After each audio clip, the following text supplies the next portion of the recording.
Hello from a sunny kitchen. Today I am not doing a Mom, what's for supper? I got a request to do biscuits.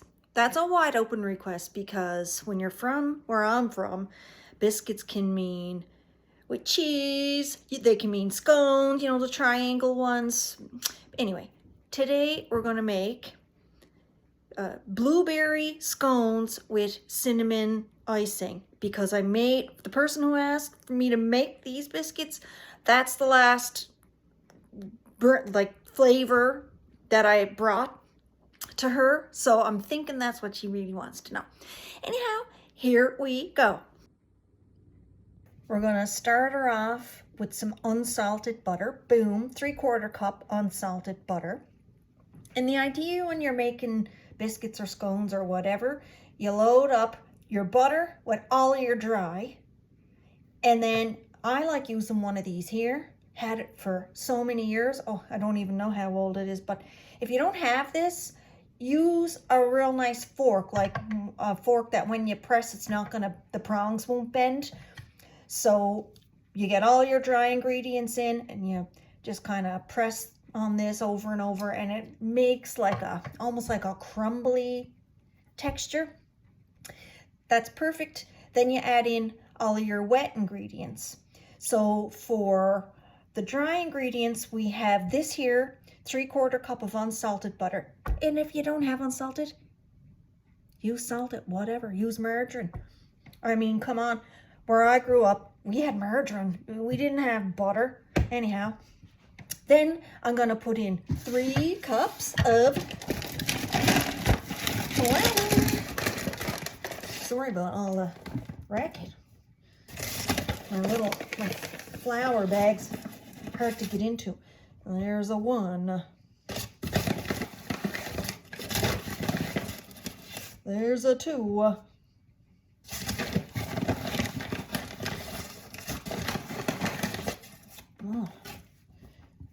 All right. I do have like this big flour container here, but I'm afraid to pull the trigger. So I'll get this here and put it in there.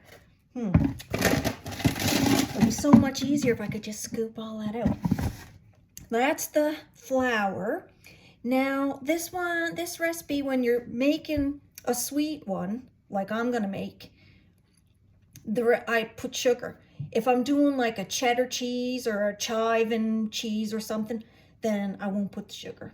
But anyway, here goes 1/2 cup of sugar. Really, it was a little less than half. And I forgot to get ready the baking powder and salt. So I'm gonna go grab the baking powder, not baking soda, baking powder. And it's 5 teaspoons of baking powder. And then 1/2 teaspoon of salt. I just kind of go like that. I don't ever add 1/2 teaspoon. All right, ready for some math? The recipe calls for 5 teaspoons of baking powder. 5 teaspoons is also 5 milliliters. 1 tablespoon is 15 milliliters. So instead of adding 5 teaspoons, I'm going to add 1 tablespoon. I'm already at 15 milliliters. Then I'm just going to add 2 to make it up. And see, that's that. Now I'm just going to add my salt. It's supposed to be 1/2 teaspoon, but we're just going to do that. And done. So here is baking powder. It's this one, not the one that's in the cardboard box. All right, I'm ready to use this here tool. And here is my cup of frozen blueberries. And good news, when I went to the deep freezer to get the blueberries, I found more tomatoes from my garden last summer. So yay. So you just punch down. Now, this is how I make tea biscuits. You know what? Somebody else might make it different, because I know I've seen recipes where they're like, and whisk all the dry ingredients together. Okay, that's fine and dandy, good, wonderful. I've been making tea biscuits, I'm telling you, decades, people, decades. And I've never ever done that whisk thing, probably from my aversion to dirty and extra dishes. And they've always turned out just fine. This bowl's a bit small, not liking that. So I'll keep on at this and then I'll show you the texture. Alrighty, so here is the crumbly mixture texture I was telling you about. So now that's my dry ingredients done. I'm gonna add in a cup of milk. I happen to have 2%. I just use whatever's in the fridge. Sometimes I even use canned milk. Now it takes 1 egg, so I'm gonna crack the egg right into where I just used the milk. Gonna save this for my compost. Gotta beat the egg, then I'll throw the egg in. All right, now I got a fork now, done with that other tool. Now that all the liquid's in there, I'm just gonna mix her around like that. And I changed bowls too. I tried to use that see-through bowl. Clearly, you figured that out why. It was too small. So I had to move it to my regular biscuit bowl. Now, once all of this is not showing too much free flour, I'm just going to keep on forking this around until there's not a whole lot of free flour, which is going to be very soon. And then I'm going to throw in these frozen solid. They're still frozen solid blueberries. I'm just going to knead the blueberries in. I'm not going to mix them with the fork. I'm going to mix them in with my hand. And then the idea when you're doing the scones, you just want this to stay in a big ball. So before I get it out of the bowl, I'll form it into a big ball. Then I dump it right onto my pan that I am going to put right in the oven. I cut it right on there into the triangles. All right, almost ready. All right, I got her formed into a ball here, and you know, I'm gonna press it down so that, that's the trouble when you use frozen blueberries. They make streaks all over, but I really feel like that is a very small problem compared to what is going on in the world. All right, so now I got this here like that. I'm just gonna take a knife and kind of cut it like a pizza so that it makes triangles. All right, here they are. I got 2, 4, 6, 8, 10, 11 scones. And today I remembered, so I'm gonna use my little, what do you call these things? Anyway, I'm gonna just kind of brush the top of them with, this was what I had the milk in, and then once I dumped the milk, I put the egg in here. That's all that this is. And you don't have to do this step.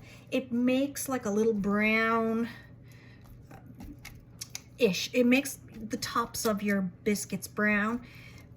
But because I'm gonna be putting the icing on, doesn't really matter. But it'll look nice anyhow. Now, I am worried with them frozen blueberries in there that it's gonna change the cook time and stuff like that, because where those blueberries are is really wet. So normally you would cook this at 400 for about 25, 15 minutes or so. I don't know. I'm gonna see, probably have to extend that. I'll probably have to extend that. First of all, I don't find my oven gets up to temperature, so I'm probably gonna put it at 425. And then when I check the temp, it'll probably be like 410, 413.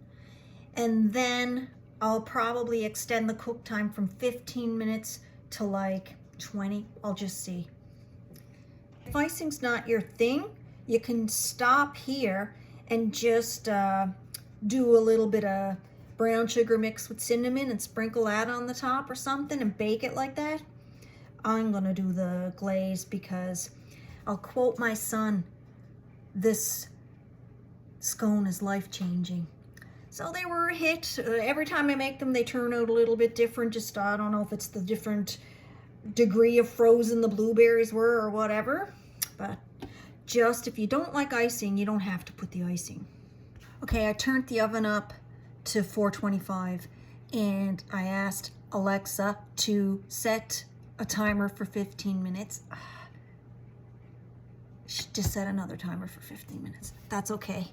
It's all right. I'd rather have 2 timers than no timer.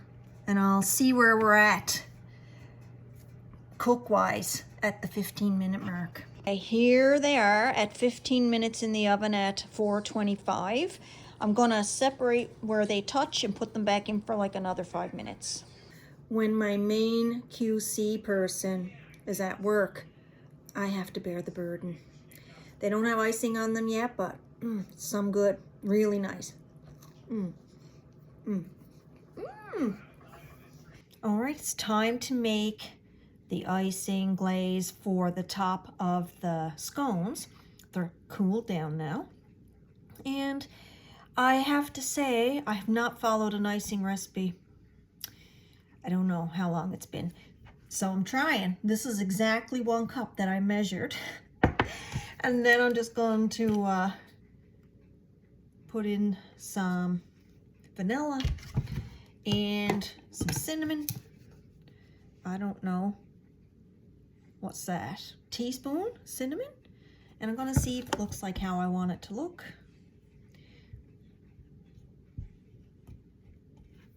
And then I'm going to either use water or milk. Probably milk, since I have some right now. Yeah, so this is about how you want it to look. You can still see the cinnamon in that. Might add a bit more cinnamon. And I'll go get the milk. There we go. Now I just add the milk in about a tablespoon at a time if I wasn't used to making this. And then you want the texture of it to be thin enough so that it'll drizzle on top of the scones, but not so thin that it's gonna just run all over the scones either. Ooh, look at the nice color. Cinnamon glaze. Yeah, I think this is gonna be exactly perfect. Looking good. And so if I think, no, you know what, I might think it's a bit too thin. So then all I'll do is just keep adding a little bit more of the icing sugar until it gets to the texture I want. It's very forgiving. Here they are with the glaze on top. Now I have too many, they won't fit in there. So I'll pack these up all ready for work lunch so that they're ready to go. And then this one, you know, I gobbed on a bit too much of that glaze, and you know, it's not passing QC. So I think I'm gonna have to eat that one. Put the kettle on. The scones are ready.